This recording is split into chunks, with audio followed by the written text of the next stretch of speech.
যেসব বোনেরা স্বামীর সাথে একটু কথা কাটাকাটি হলে পারে রাগ করে বাপের বাড়ি চলে যান এবং কি তালাকের কথা বলেন, এই বোনটা কথাটা একটু শুনে যান, তাহলে আপনার তালাকের কথাটা সম্পূর্ণ মাথা থেকে চলে যাবে।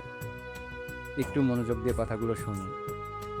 আজকে 2 মাস ধরে বাপের বাড়ি আইছি। স্বামীর সাথে একটু ঝগড়া লাগছিল, স্বামীকে বলে আসছি তোমার সংসার করব না, তোমাকে তালাক দিব, আমি আমার বাবার বাড়িতে থাকবো, আমি আমার মতো করে থাকতে পারবো, আমার বাচ্চাটাও সাথে নিয়ে আইছি। সবারই একটা কথা বলি, স্বামীর সাথে ঝগড়া কইরা লাগে 2 দিন না খায়া থাকো, তারপরেও বাপের বাড়িতে কেউ যায়ও না, বাপের বাড়ির বোঝা হইতে যায়ও না, কেউ তালাক নিও না। আমি কিন্তু তালাক নেই নাই, স্বামীকে এমনি বলে আসছিলাম, তারপরও আজ আমি বাবার বাড়ির মানুষের কাছে বোঝা হয়ে গেছি। বাবার বাড়িতে যাওয়ার আগে মারে ফোন দিছিলাম, মা গো তোমাদের জামাই আমার সাথে খালি ঝগড়া করে, আমারে মারে।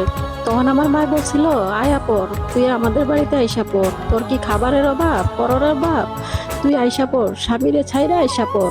আমি 2 মাস ধরে বাবার বাড়িতে আসছি, এখন আমি সবার রূপটা দেখতাছি।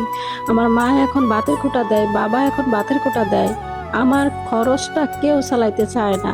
আমি আমার বাবা মার কাছে এখন বোঝা হয়ে গেছি। একটা সময় ছিল যখন আমি স্বামীর সংসারে থাকতাম, তখন মাস শেষে আমি বাজার খরচের টাকা বাঁচাইয়া আমি আমার বাপ মার কাছে পাঠাইতাম, বাপ মা যাতে একটু শান্তিতে থাকতে পারে, মন মতো খরচ করতে পারে। প্রত্যেক মাসে আমি আমার বাবা মার হাতে কিছু হাত খরচ পাঠাইতাম।